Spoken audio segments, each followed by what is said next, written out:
ปิดที่ว่าได้ทันทีหาวันถูกจากสาวัดมาเดินเพียงกันกันนี้นั่นอยู่ในท้องแล้วมันก็หมดพอดีนั่นอยู่ในท้องแล้วมันก็หมดพอดีโยกต้องไปแล้วก็มีด้วยเป็นที่ที่มาเพียงกันต้องขอบเจ้ามันก็เอาเก็บทน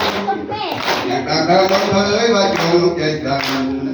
ยังคนมันหีมาตั้งสี่ห้าหกวันยังคนมันหีมาตั้งสี่ห้าหกวันอย่างละเองก็จะทำทั้งตะลังเพียงไปบามันดีนอนก็แล้วก็พอแล้วพอแล้วถ้าไปเป็นไรก็ยังตัวพี่ถ้าจนเป็นมันก็แบบพันไทยพันดี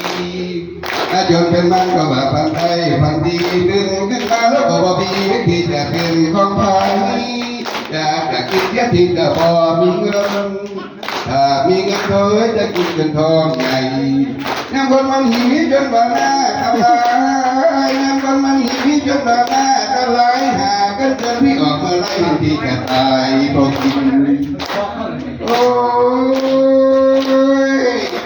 หิว